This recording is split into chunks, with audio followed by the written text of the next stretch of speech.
Бай болсаңыз, ата-анаңызға рахмет айтыңыз.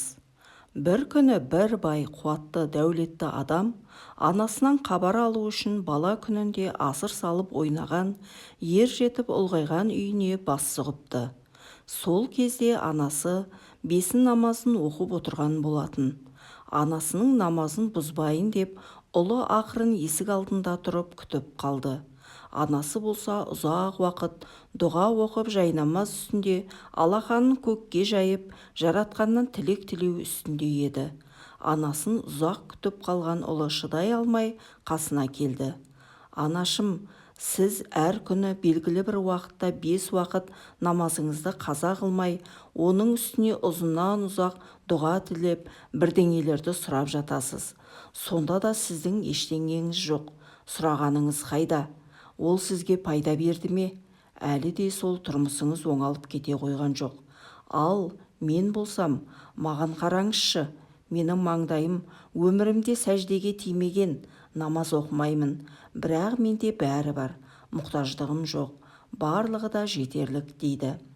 Сонда анасы ұлына: ұлым менің, мен маңдайымды сәждеге тигізіп, сенің өмірімнің ұзақ, деніңнің сау болғанын, еш мұқтаждық көрмегеніңді, өсіп өнгеніңді, байда бақуатты өмір сүргеніңді, және жұмысыңа, жаныңа сәттілік серік болуын сұраймын. Маған бұдан артық ештеңе керек емес. Міне мейірбан Алла сұрағанымды беріп жатыр. Енді тағы бір тілегім бар. Сол тілегім орындалса, менен бақытты ана болмас еді жер бетінде, дейді көзіне жас алып. Ол қандай тілек, анашым, дейді ұлы.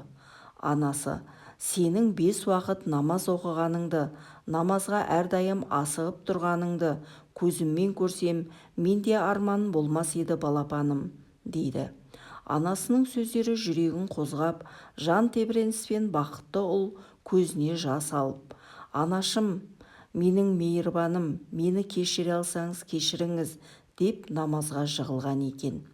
Ей ардақты перзент, сіз ешқашан мен иманның шарттарын орындамасам да Алла маған бәрін беріп жатыр деп ойламаңыз. Сіздің несібеңізге, денсаулығыңыз бен бақытты өміріңізге ата-анаң себепкер. Ата-ананың балаға деген тілегінің қабыл болатынын еш уақытта естен шығармаңыз. Оларды көзі тірісінде құрметтеңіз, қадіріне жетіңіз. Ата-анаңызға жақсылық жасап қалуға ұмтылыңыз.